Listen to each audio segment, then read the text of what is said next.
What do I need to be good at to be great at something?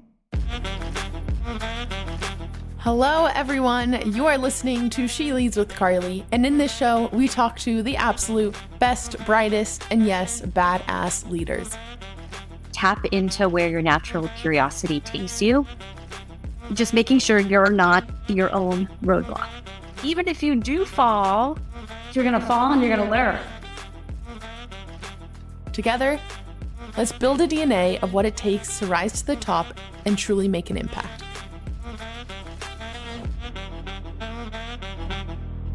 I'm your host, Carly Malatsky. Hello, everyone. I am so excited to welcome our guest today, Ira Lamb. Ira is the Chief Legal Officer at SuperLayer, a venture studio for those building premier projects in consumer Web3. Prior to SuperLayer, Ira has 10 plus years of experience working as a general counsel in a variety of spaces, including gaming, fintech, and cryptocurrency, working at companies including Kabam, HouseCanary, Rally, and Forte. Ira received her bachelor's in political science from Berkeley and her JD from NYU Law School. Ira, it is such an honor to have you on this show. I am so excited just to get to know you and learn more about your story. So thank you. Thank you for coming on the show. Thank you so much for having me, Carly. I am so appreciative and inspired by what you're doing with this podcast. You're bringing voices out to the open, and I'm just thrilled that you invited me to come. So thanks very much. Of course. Thank you. Thank you. So, Ira, first, set the scene. Where are you in the world? What is your work situation looking like? Yeah, what's going on? Great question. I'm home. We actually moved home remote starting early in February before the pandemic hit, and I've actually never commuted back to an office ever since. And it's a challenge in its own. I've worked with people that I've never met in person, and then you meet them and they're 6'4", and you're like, whoa, how did that happen? And I've appreciated very much the lack of a commute, because frankly, the time killed sitting in traffic and the energy burned, not a great productive use of time. So Yeah. I have a puppy, kind of a typical stereotype. So now I walk my dog in the morning instead of commuting, listen to podcasts like yours. So it's actually, I like it. I like working. I love it. Yes, I've learned that there's definitely pros and cons with either's. Like you said, like in-person meetings, that's always great and probably more fruitful and energizing than Zoom. But then again, that commute, that's actually a very fair point. And I've even read there's some studies around like commute time is proportional to mental health and things like that. But anyway, we'll get into that. But Ira, as I love to start off, I want you to take me back to 5-year-old, 10-year-old Ira. Who was she? And even more so, like who influenced you? Who made you who you are today? Thanks, Carly. It's funny. It's rare that these questions are asked of grownups. Isn't that strange? We all came from something and that influenced who we are today, but I appreciate that question. I think it's a really important one.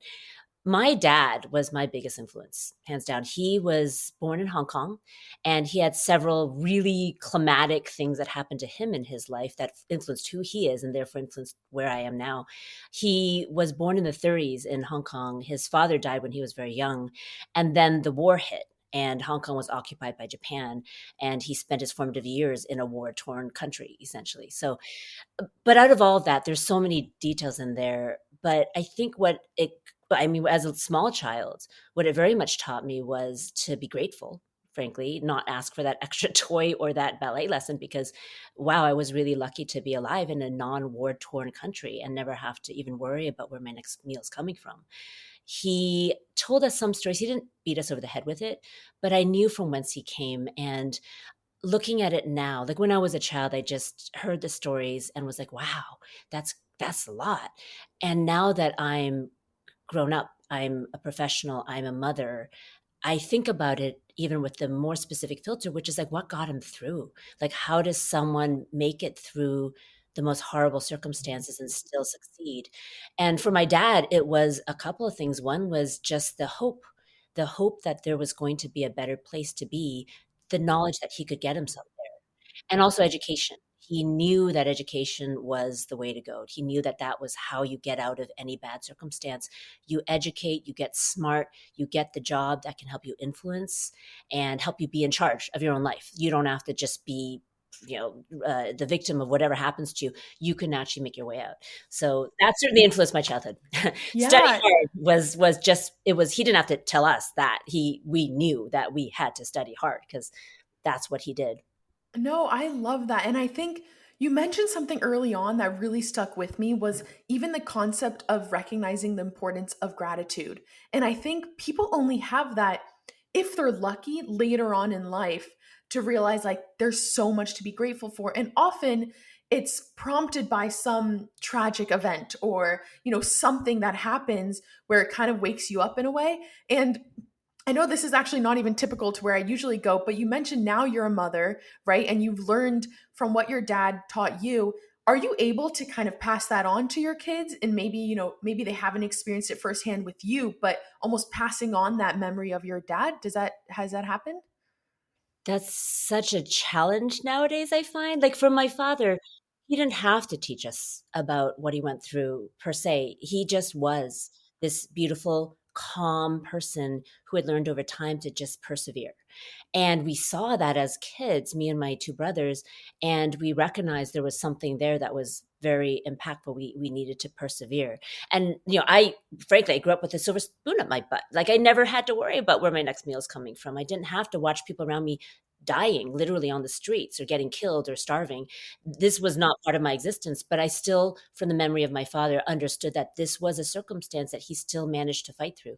My kids, wow, like it is something about teaching gratitude, about teaching perspective, about teaching how you need to look at where you are and be glad. Like, just Yeah. every once in a while, just look around, just be like, this is a time that I am very happy. And I think that it's a lesson that by example works better than by messages. This is what my dad did. I try very hard not to just beat my kids on the head. You're so lucky, because that doesn't resonate with a kid. They're like, so what? That person's luckier. Whereas acting grateful, appreciating others around you, always being kind to everyone, to from the CEOs of company to wait staff at a restaurant, be very kind, because everyone is working and everyone is struggling. And so kind of trying to model that, but it is a hard lesson. I think that a lot of children of immigrants, a lot of my peers who are in a similar situation where our parents went through unspeakable horrors to get us to a place where we could be frivolous. A lot of us struggle with that because we are born with this legacy that we got to live up to that. And how the heck do we teach that to our kids? Because they got everything. We're like, we learned and we want to give our kids everything. So part of that has to be humility. Part of that has to be a lesson of gratitude. I agree. Definitely. So, as a kid, even going through high school, you mentioned that in your household, education was super important. And at this stage, first of all, were you a shy kid? Were you outgoing? What type of child were you?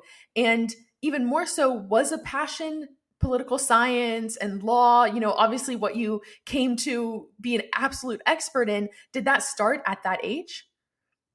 I think I was, and I don't think I was, I know I was a very, very quiet kid. But I remember, like, in the house, I was very creative. I loved to draw. I wanted to ride horses. Like, that was what I wanted to do for a full-time job. I had so many sort of wishes and joy. And my father, as I recall, I think he really appreciated that because he didn't have the chance to be a little kid. So he really nurtured that and loved when I would draw him like some horrible stick figure of a horse or whatever, give it to him, and he'd be like, wow. Because I didn't have the burden that he had of needing to provide for my family. But I grew up in the home. I drew and I was happy. But when I got to the outside world, I was incredibly quiet. I grew up actually in a very, very nice, not diverse suburb where the standard of beauty was very much blonde hair, blue eyes, Wow. cheerleaders, outgoing kids that were good at soccer. I was terrible at sports. I did not have blonde hair. I loved reading. And I actually was very amused and pleased when I heard one of my kids use the term nerd as a compliment. And back then I was like this knobby kneed Asian kid who didn't fit in and couldn't talk, like just very, very quiet. And it influenced my childhood. I never feel like I fit in. And I realized that's not just, unique to me. There's a lot of people that have formative years where they just don't feel like anyone understands them. And that, I think, is a commonality. For me, I definitely attributed it to literally physically not fitting in. I just didn't look the part. And then I know you mentioned, and I think we talked about this in our first chat, but you mentioned how you did public speaking, and that almost maybe uncovered a new shell in you, and you were even like leading California, leading the states in public speaking. Tell me about that experience of it. So I'm going to give a quick shout out to my best friend from childhood and still my best friend, Katie Solomon, who at the tender age of 8th grade, heading into high school, she said, "We're taking public speaking." And I said, "I don't think I knew the language. Hell no." But I basically was like, "No, that's no." And by the way, it conflicts with band, and I want to be in band. And she's like, "Yes," I don't think she said this either. "Yes, honey, I know that you're good at band, but you're doing public speaking with me because that's the best thing that we could possibly do." And I was like, "But I'm really good at clarinet." Anyway, happily, thank goodness, I trusted her and she trusted me to come with her into the public speaking program because it did change my life. I think I was the most shy, most nervous person, and being afraid of public speaking is no unique thing. I think everyone has a fundamental fear of being vulnerable in front of a group of people and being made a fool of, or just freezing and not knowing what to say. So the act of getting into that class and just basically being forced to get up there, I think I learned a couple of things. One, that I had a voice, I had something to say, and there was a place that I could say it. But also, you can put yourself in a different frame. Even now, if I go up and speak in a large crowd, I sometimes put on my sort of theoretical costume. Like I'm going up, I am a lawyer, I am a teacher, I am whatever that role is I'm taking, I am an expert, whatever that expertise might be. I can put myself into that frame. And then I'm not speaking as me, vulnerable little Ira, scared in the corner, reading her books. Yeah. I'm actually putting myself out there as a person who is what people expect. And then I can live up to that. I can actually be that expert and feel comfortable in that cloak of public speaking, of taking on a role. So I've heard that actors do this sometimes, that actors say it's easier to be an actor than it is to sing in a concert, for example, just because then you're just you. There's nothing else you can hide behind. I Yeah. think having a voice, understanding that I won't die if I go in front of a crowd, has enabled a lot of opportunities for me. And also, I got a chance, for example, to teach a public speaking class to Chinatown kids in New York, and created a program for that because I realized there's a lot of folks that have a lot to say. And the idea of just getting up there and saying it may be terrifying, but it's actually really not going to kill you. No one ever died from getting in front of an audience. Yeah. And I'm so happy even mentioning this, right? Like it may seem like a, small part of your upbringing or growing up, but I think it's so relevant. Like you said, even at any stage, you have, young kids being very shy, but even, C-suite execs or whatever it may be, it's having that fear. And it's also just knowing that confidence that it does get better, or it's just like, yes, it's uncomfortable, but getting past that point where you actually learn and grow a ton. And speaking of actors, I think even, I don't know where I heard this from, but I think Beyonce does it too. When she goes on stage, she puts on her like Beyonce stage persona, like she's a different person. And so I think, yeah, there's something to it, which is great. I love that, especially as women, because as women, so often we can be silenced, we can be interrupted.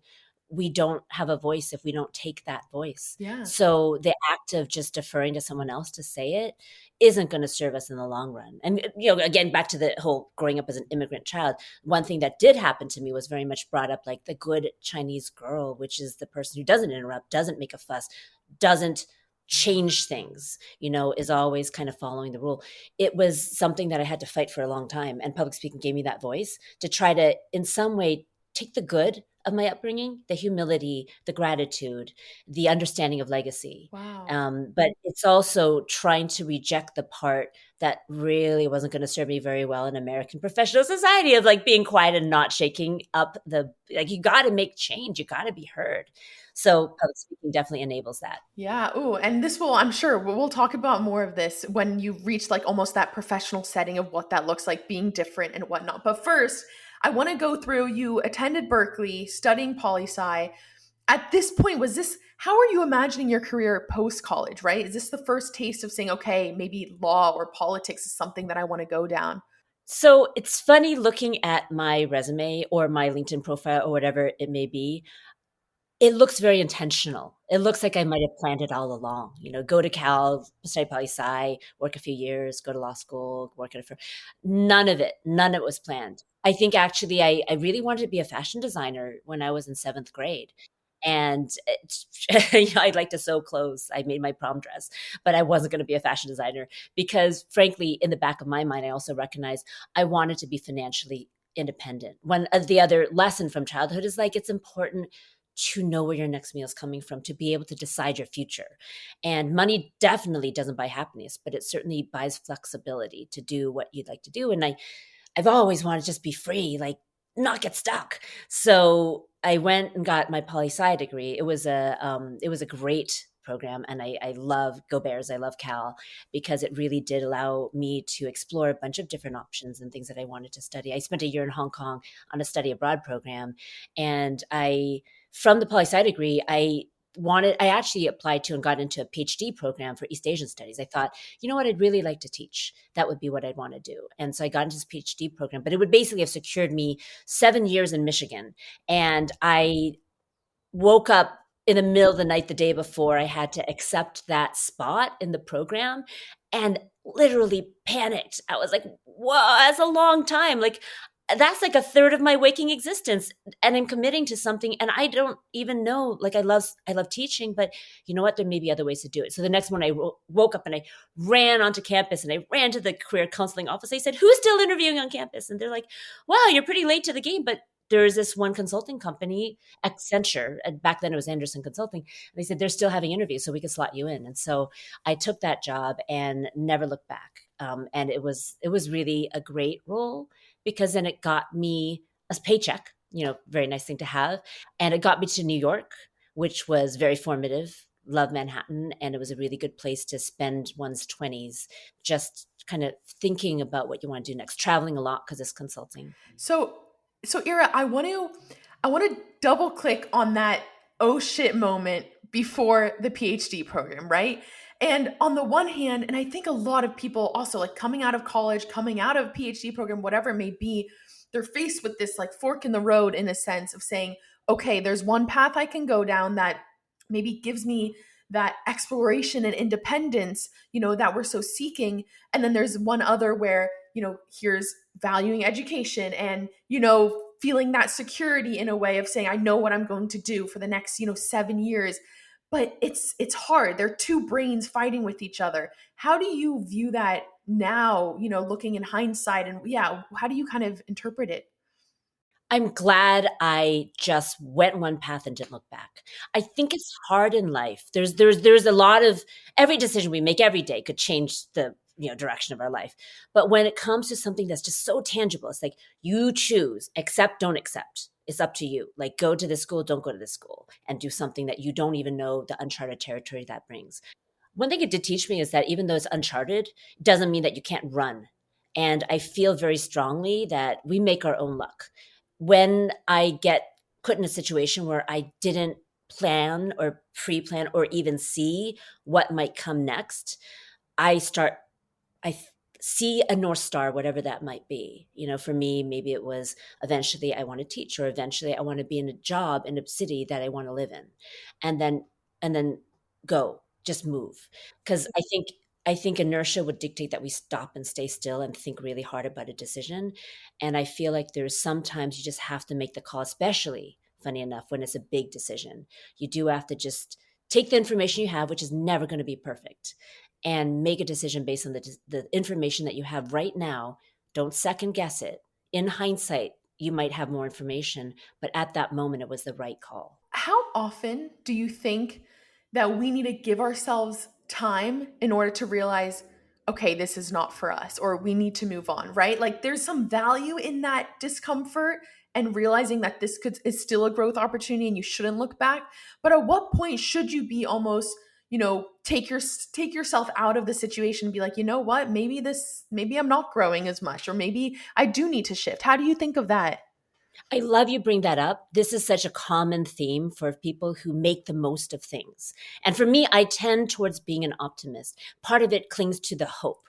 There's got to be something there that's really good. And whether or not that brings me out of a bad situation or keeps me in, or like sends me in the right direction or keeps me in not an ideal situation, that's a balance.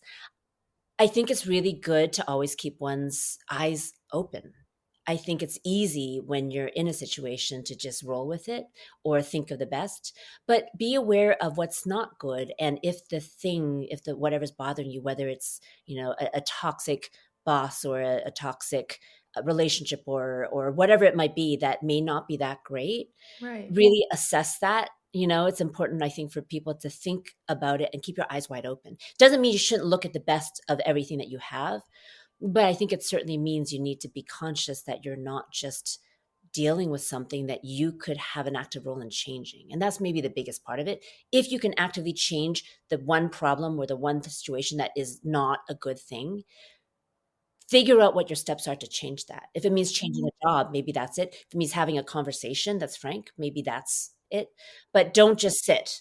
I guess inertia make you stay still is one of the most dangerous things and very, very common. And I do that too. Yeah, no, I love that. And I think you're so right. I think it's so easy to get comfortable, but like even small actions could change things, which is great. So you end up going to consulting, obviously different than fashion design as you anticipated in 7th grade. But at this Right. at this point, also what almost made you leave consulting and leave the workforce and say, you know what, I want to get another degree. I want to go to NYU Law School and go that direction. Well, I always love school, to be totally honest. It's a Okay. great place to camp out and get smart and hang around with people who also want to camp out and get smart. So part of it was I knew I wanted to go back to school, and law school it resonated with me because from my perspective, people are like, oh, you're a lawyer, you must love fighting. And I'm like, actually, on the contrary, I see the role of a lawyer as much different. I see a role of a lawyer as an educator in a lot of ways. And ideally, that's always what we will do as a profession, which is to find the happy compromise as things might be, or if there's no compromise, at least to make sure your clients, because as a lawyer, you always have a client, whether you're in a company or whether you're representing someone from outside your company, you always have an obligation to educate, to tell people what's going on, to try to figure out the right scenarios, to come up with all the alternatives. And so law always really just, it was very compelling to me, but also just, I want to go back to school. But I think one of the biggest drivers, frankly, to leave consulting was I really, really wanted to have some expertise, whatever that might be. I wanted to be someone that could seriously add value. And as a 23-year-old in a company doing consulting, which ultimately means telling the 40, 50, 60-year-olds who've been there for a long time, telling them what to do, just didn't resonate with me. Like no matter how good I got at whatever it was that I was working on, the consulting element of it, I just didn't feel like that was expertise that I could sink my teeth into. So for me, law school was also a very good option because not only did I didn't mind 3 years of school after 3 years of work, but it was also something where I felt like I could bring an expertise to the table, to whether it's interpreting a law or interpreting a contract. I'm still a nerd. I find contracts can be really fascinating. Like it's basically trying to document transactions between people. How do people interact? So there's a lot there that it spoke to my nerdiness too. But And so, Ira, I'm curious if you have an opinion on this because in my world is more, MBA is a potential route, right? And going that route, and then saying, okay, maybe more operating experience. And for you, you mentioned going to law school gave you that expertise, gave you that almost badge of credibility too. And do you see there's parallels? Maybe not the law route, but saying MBA, because my argument could be, you know what, maybe I'll get more credibility by saying I'm working right away and I'm getting that operating experience, or I'm going at an early stage startup. Do you see a parallel between the two? I wonder if it's changing. For me, I'm pretty old school. I came from a day when people look at your resume and your schools first.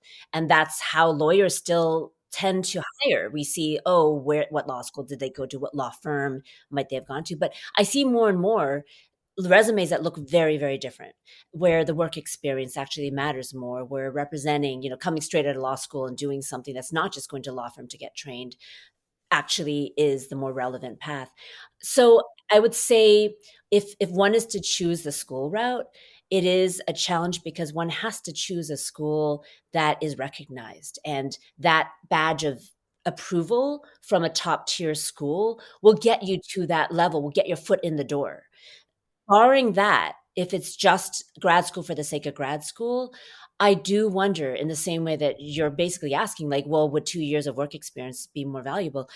I would say that there are circumstances, like if it's not one of the name recognition that instantly gives your resume credence, it puts you in there and gives you credibility even before you have even walked in the door of the room to get interviewed. Right.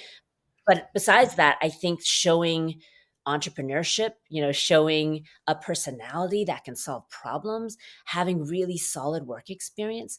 I think hiring folks really are looking for that now more than ever. Yeah. So it's a balancing act. Right. For me, like law school has to be done if you want to be a lawyer. You have to do it. If people are in business fields, I think that it's a 2-year opportunity cost that does end you up with a degree, but it's a different assessment than lawyers have to make, certainly.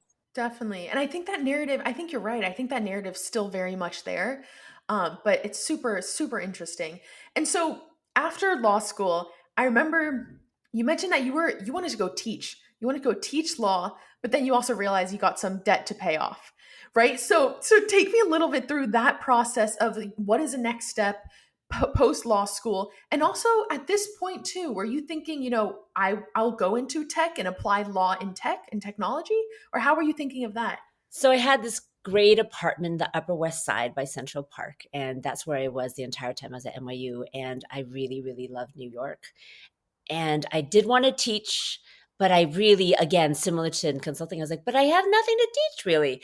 And I had this big old debt, which definitely advises my prior statement of there is an opportunity cost and you will have to be paying off a debt. So it better be a degree worth having that you really want to, whether it's monetizing it or giving you a foothold into a career that you wouldn't otherwise have access to. So I needed to pay off the debt. And there was a very easy track graduating from NYU Law School, which was to go to one of these major New York law firms that promised to grind you, but also to train the crap out of you. Like you would become someone who would know how to negotiate things, how you would know from the best of the best how to close these $3 billion acquisition deals because you'd be working on it from the ground up. So part of that training, I was like, oh, heck, why not? And a little bit of the serendipity of making choices, like which way to go. It's just like, I'm going to try it. And the worst that could happen is I leave and go somewhere else. So for me, that was an easy one, easier in a way than the PhD decision, because getting a job and getting paid a lot is, to work really hard, which all of my peers were doing anyway, was a pretty easy decision. And I loved my law firm. It's Cleary Gottlieb in New York. And it had the reputation of being a place where people really cared about intellect and camaraderie and mentoring. And I got to say the partners there really, really did do great mentoring, whether it was by, verbally bringing me in to meetings and verbally telling me the right things to do or what they learned over time, or just marking the crap out of a contract that I thought I'd done a really good job on. And it's a good humility exercise to go and realize that you might be really smart and top of your class and all these things. And you go and just things get ripped up and you're like, oh, I guess I don't know really what I'm doing. It was a very good training experience. And it really did teach me a lot. Yeah. Yeah, I think there's so much to that. I think even the coachability aspect, receiving feedback, learning from that feedback. And also, as you were talking, it just very much reminded me why I could see you and Dushka. So Dushka Zapata obviously had her on the show. She's incredible. And I could see why you guys just sync so well, because the mindset you have, right? Like the serendipitous mindset and just being open to it and saying, you know what, this is where I'm going to learn. This is where I'm going to learn. And worst case, it's not that it doesn't work out, but that's okay. And so, and one thing I want to add as well about the whole idea about serendipity and what you learn and what you take away.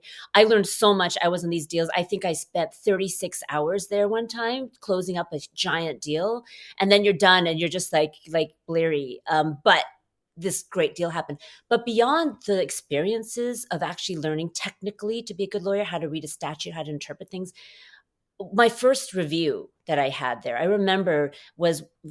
still remember to this day what was told to me. So it's the end of my first year and everyone's getting their annual review to explain what happened. And the reviewing partner basically goes around and talks to everyone that you've worked with, and they get reviews back and then they explain it to you what happened.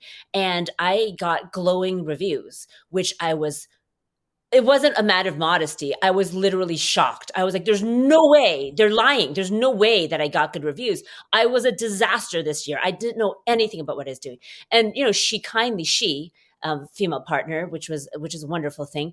She was like, there's no reason that anyone would lie.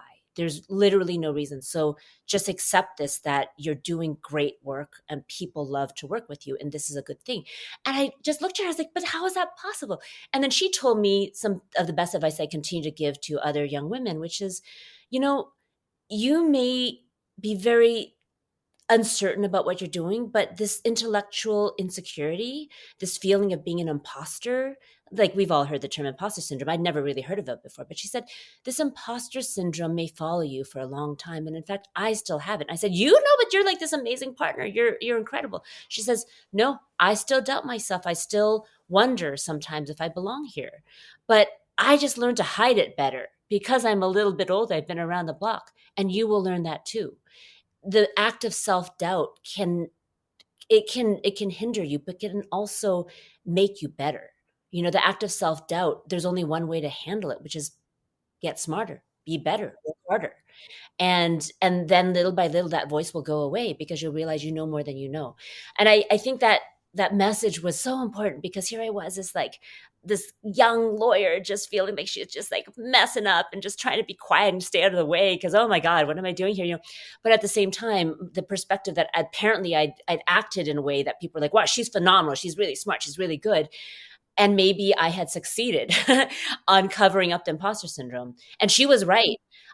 There's still moments when I come on a stage or I start speaking in a meeting and I might feel over my head. At SuperLayer, I'm currently working with some of the smartest people I've ever known, and they always know more than I do, it seems. But I always remember, wait, but I know a lot too. And in fact, I have an area of expertise that they're looking to me to speak on. I can't out-engineer an engineer, but I can certainly bring to the table the legal, the regulatory, the policy, all of these areas of expertise that I have because I've earned it, because I've worked that job, so. Oh, Ira, you just touched on so many good points. And I think it's so powerful also and empowering to hear someone else, like you said, at that stage in your early career, you see a female partner, her own sentiments of dealing with imposter syndrome, but she's able to hide it in a way. And actually my boss, or Anne Miraco, she has taught me actually a very similar thing, in that imposter syndrome is actually a good thing. Like, it means that you're challenging yourself, or you're in an environment where you're uncomfortable, but in a great way. So I think almost rewiring your brain, and I think that's kind of what you did and what you've done, is so powerful. And even touching briefly, you mentioned how end of the year review, you get all this incredible feedback, incredible remarks, and you're just like, you don't believe it. Looking back now, though, as now chief legal officer in a leadership position, do you almost see that as a fault in leadership to say, let's wait for the end of the year, give them all this feedback, while, the middle of the year, they're struggling or they don't realize their value? Do you see that? Is there a dissonance there? Should there be feedback way more often, more real feedback? How do you view that? Definitely. I think every job, to keep people engaged, especially the young people that are just fresh out. And frankly, they're still used to getting A's and A pluses. They're used to getting affirmation. There was a talk that one of the top partners had given at my first firm. And he was a very kind partner. He's a very, very nice guy, very approachable. But he said, so all you young lawyers fresh out of law school coming in, bright-eyed, bushy-tailed, out to conquer the world, you guys are all top of your class, or you wouldn't be here. You're no longer going to get gold stars and shiny A's on papers. You're not. In an ideal world, he had said, in an ideal world, you will get affirmation verbally. People will say, good job on that work, great job on that contract, good negotiating, good whatever, congratulations on the deal. In an ideal world, that will happen. But he said, I will promise you that will not happen as much as you wish it did. Your salary technically is affirmation. The fact that you are here is affirmation that you are amazing. So keep that in your heart and in your head. So when you're not getting the shiny gold stars, don't fret. You're doing a great job. Or again, you wouldn't be here anymore. And it wasn't a veiled threat. It was simply a statement that if you're still here and employed, then clearly you're doing the right thing. I looked at it and I was like, oh, what a great talk. And I think one of my friends who wasn't a lawyer was like, that's shit. Like, that's terrible. They should be affirming you. They should be saying good job. And I was like, oh, I guess so. But this is a New York law firm. And you know what? I'm really happy to be here. So I'll take it. That's not how I like to do leadership. That's not how I like to encourage and inspire my team. If you give good feedback when things are good, then when things aren't good, you can also give the constructive feedback, and that will be more accepted because they see what's good, they see what's not as good. So for young people, a constant communication is necessary. It's really an important thing.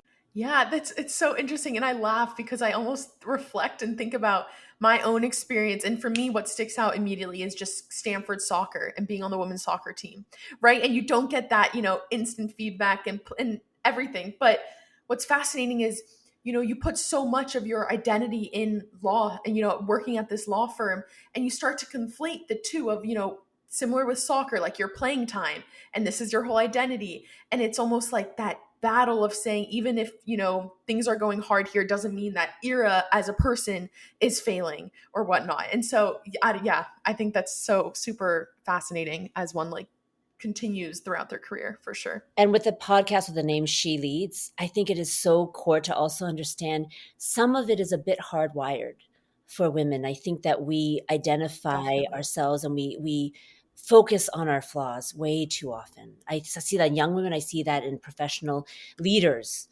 across the board. We focus on our flaws and wonder, what did we do wrong, or how could we be better? And I think the how could we be better is exactly the right direction. Like you said, you take the insecurity and you weaponize it to turn it into something to make you strive for more, but not constantly just trying to be afraid of failure. Rather, how can I be better? I can make this better, and be empowered. I think that's an important message, but it is hardwired, I think, in women very much to think about what's wrong and not pat ourselves on the back. So how have you personally combated that, right? I'm sure being the only woman in the room, minority and whatnot, as you kind of are going through different industries in law, how have you personally been able to say, okay, I'm going to rewrite this? Getting smarter. I mean, I wish it was as easy as just being like, just act confident, you'll be fine.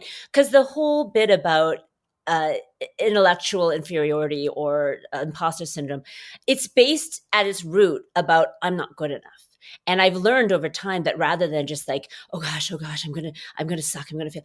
Rather than do that, it's like, go get smarter, go get better. What if no one gave you the feedback? What could you have done better? Look at, for example, back at my first year at a law firm, look at the document that some partner had taken the time to mark up like crazy. Don't just see a sea of bloody red pen marks. See at every point, how could you have written that better? Not just because of how they marked it, but rather, well, what was the underlying point? So, I mean, that's just like one microscopic level of it. But I think a lot of it is to learn more, to get smarter, whatever it might be. When I joined, when I started in crypto, I knew nothing about crypto. And I didn't lie about that for sure. I worked with a prior group of amazing founders who were like, hey, we're getting the band back together, so let's do this. And I was like, yeah, I'd love to do this, but I'm not a crypto attorney. I don't know anything about crypto. And this is like 2016. And they were good enough to give me the feedback that, listen, we need a general counsel. You'll learn the crypto, but we want you. And I remember thinking about that. This is Kent Wakeford, who continues to be just mover shaker. That vote of confidence was great and the lucky part about that was I didn't let imposter syndrome make me not take the opportunity. I was like, you're right, I can do this. I'll learn it. And I did. And it's not because it's rocket science and it's not because I'm amazing. It's just because I was like, okay, I'm going to get smart. So I think that attitude has to be the attitude that all of us take. Like this is, there's studies shown about how women will never apply for a job. They'll never throw their hat in a ring if there's like 2 or 3 elements of the job that they've never done before. Like, oh, I'm not qualified. And men tend to do that more. Again, sorry for the broad generalizations, but I think that as women, we need to step up. We need to take that and recognize, hey, I'm here for a reason. I'm smart. Learning is not hard if you just put your mind to just reading a lot, listening to smart podcasts, getting people within those industries to talk to you, and buying people a lot of, I used to do the, hey, I'd love to buy you a cup of coffee and I'd love to pick your brain about something. What ends up happening is people love to be asked for advice. Everyone loves to tell people what they know. It's just a nice thing about the giving nature, the generosity of intellect. And it's surprising how many people will come around and just talk to you when you say, hey, I would love your advice. You have expertise here and I don't. And then here's the part that I feel very strongly about. You got to give it back. When people then ask you, that karma comes back around. You got to bring up the next folks that don't know now that you become the expert. And Ira, before you even went into cryptocurrency, right, you were going into gaming and fintech and all different industries. And then obviously this cryptocurrency, opportunity came up. I'm really curious, what were you almost optimizing for of saying, okay, this is an opportunity I have to take? Because obviously, like you said, that barrier of, I don't know anything about this industry. It's a new technology. There's so many question marks. But was it, the team, the people? How are you thinking through, okay, this is an opportunity I have to take? So the team, so Kevin Chu is the founder of Kabam. And when I was at PlayStation, jumping from law firm, by the way, to Williams-Sonoma and then to PlayStation was already kind of a big jump. And then all of a sudden I got this opportunity to join Kevin's team at Kabam, mobile game company. Never done that before. It was definitely an interesting change, but I didn't second guess the decision, I think is probably the right way to put it, especially from the jump from the game company to crypto was an easy one. And again, is because I'd followed Kevin before. And in this case, I was like, well, this vision seems like a really smart one. What had been formulated by the same founding team, or not the entire team, but several members of the founding team of Kabam, and we'd done some amazing things at that company. I had faith that we could do it again. So that was a pretty easy decision. And I'd say that of all the forks in the road that I've encountered, that was like obviously, I had to leave the company that I'd already gotten the job at, and I'd only been there a brief time. But when I told that founder, my old team's coming back together, so like the Kabam, the ending of my job at Kabam was because we sold the company in a really big way. And when you get through a sale of a company, and you're grinding for, it was maybe a year or more in the making. And if you still like each other by the time it's done, pretty good indication that it's a good team that you should join again. So that was an easy decision. What have you learned throughout your career? And then I want to touch on a bit of, where you are today, but what have you learned about the importance of people and, surrounding yourself by people? Where has that shown up the most for you in your career? The most important decision. It's funny, in school, I tell people, like the younger folks that are joining, that are starting college and whatnot, and I'm like, pick the professors, follow the classes that have the best professors, because a great professor can make a terrible topic incredibly fulfilling, whereas a bad professor can make the best topic in the world horrible. So it's a very similar thing. And I think younger in my career, I didn't have as many options, meaning I couldn't just be like, no, I don't want that job because I don't really know if I like the team. You go for the job because of the prestige of the name or the title or whatever it might be, or the salary. And these are all legitimate reasons to chase a job. At the end of the day, for me, it's always come down to the happiness of where I am. And what I'm doing is so much influenced by who I surround myself. And even funny enough, in a remote world, SuperLayer was never in person. The prior company that turned into SuperLayer, some of us had met up in person and we were in an office space, but now we're all remote. And still more than ever, the people matter. The people are the ones that you have to trust. Trust is a funny word in a professional setting, but you got to trust that they know what they're doing, that they make the right calls, that they have integrity. And then they trust you for the exact same reasons. And then every once in a while, you have fun. My COO, Gary Coover, he always kicks off these meetings and he has these icebreakers and he has these funny things that we all have to do. You stand up and you have to stretch. But little things that actually remind you you're human. You're not just a face in a Zoom call.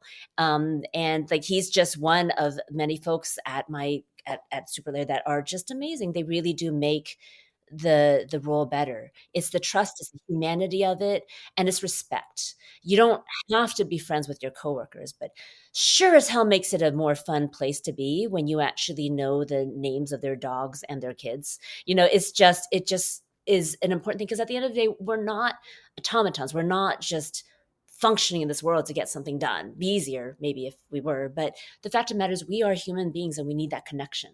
So the remote world, getting back to the original point about like, well, what's it like to be remote? So important to build humanity into every company, despite the fact that people are spread out across the world.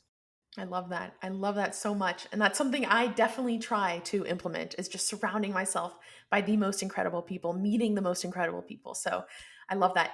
Tell me, before we go into more, fun questions, I want to know, what does it mean to be a chief legal officer? What does your day-to-day look like? What is that? At any other company, I might have had sort of like, and I start my day with this, and then I end my day with this. My job, I will say, is never a dull moment, never the same thing. It's everything. And chief legal officer, roughly speaking, the title, there's general counsel, there's chief legal officer. Chief legal officer, the title basically implies and means that you cover everything. It's the regulatory, it's the policy, it's everything legal, it's all the contracts. So it can be a big role.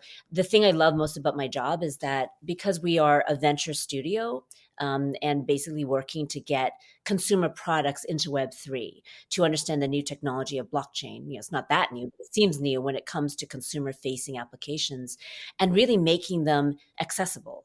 So from a day-to-day perspective, there's both taking care of things on the SuperLayer side, strategizing and thinking about what are the next steps, and then also helping each of the portfolio companies to get to where they need to be, which is not only setting up contracts and setting up infrastructure, but also just like envisioning how to get forward. And crypto right now is fraught. It's actually, I have a friend who told me when I was thinking about a job decision, said to me, pick a role in an industry that is highly regulated. And I was like, that doesn't seem self-evident. And he said, because if it's highly regulated, you will always be absolutely necessary and have a seat at every table. Otherwise, a lawyer is just a cost center. A lawyer is just the person that like fills out the contracts. And I remember thinking about that. I'm like, yeah, no, you're crazy. And I ended up in a game company, which I loved, it's art and it's technology and it's creativity and all these fun things and consumers. But it's not incredibly, it's the rules are what apply to all companies. There's nothing super specific that targets gaming. Crypto, on the other hand, right now, blockchain and Web3 and everything around these terms is so fraught because it's on the headlines in the worst possible way. And for us professionals in the industry, it's so important to always be educating and showing that there's so much more than terrible headlines. It's just very Yeah. What's super exciting at SuperLayer, what I see and what it seems like that you guys are tackling is very much like crypto. Like you said, 2016, the technology has been there. The technological inflection is clear. Now it's almost like, what does that societal inflection look like? And that's kind of how you're tying in. Okay, let's bring in the consumer application, which is awesome. So, wow, we can go for hours upon hours more. But Ira, I want to know first, what craft are you spending a lifetime honing?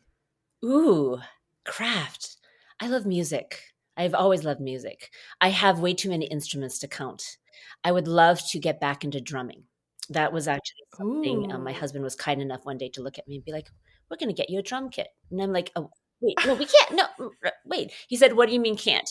And we went into Guitar Center and he bought me a drum kit because he said, I know that you've always wanted to be a drummer. I love that. So yeah, so music, getting better at drums, getting better at my ukulele, getting better at guitar. Okay. Are your kids musicians as well? Have you passed that down to them? Oh gosh, I hope so. They all have some musical pursuits. Whether or not they're going to make their money on music is yet to be seen. Okay. Ira, what would you say is your superpower? Well, I wish it were to fly. That would be cool. I'd love to fly.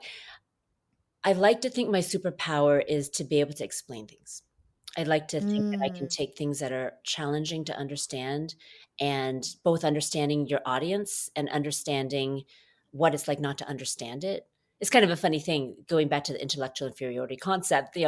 If you don't understand something, or if you've never understood a certain thing, you sure as hell know how to explain it to someone who doesn't understand, because rather than being like a math savant who literally can't explain the Pythagorean theorem, because it's like, well, it just makes sense. And it's like, well, not to someone who's never done it. So I like to think that taking all of the insecurities I've had in my life, it makes me more empathetic and able to explain things. Wow. That may be one of the top ones I've heard. I really love that because I think it's people don't realize the power in just being able to explain as if you're talking to a 5-year-old, right? And just explaining in simple terms. I love that. Ira, it has been such an honor talking to you. Also, I just want to mention going from, 5-year-old you being shy, public speaking to now, going down going down the path of being a lawyer to where you are today. It's really inspiring and incredible. And I love that we were able to share that. So thank you so much for coming. Thank you so much. If I can do it, God knows anyone can. So never stop dreaming, never stop working. Thank you so much. Thank you. So much. Of course. Thank you so much for listening to the show this week. If you enjoyed, please spread the word. Tell someone about She Leads or post about it on social media and tag us. If you want to contact us, feel free to send over a message through the She Leads Instagram page at sheleads.show. If you want to follow us on Twitter, our account is at SheLeadsShow, and mine is at Carly Malatsky. This episode was produced and edited by Nick Verschow. Thank you also to our partner, Floodgate. If you're passionate about startups and want to learn more about the starting journey of those who have built groundbreaking companies, I highly recommend listening to Starting Greatness with Mike Maples Jr., the founding partner of Floodgate. He has an incredible show that, in my opinion, is definitely worth your time. Thanks again.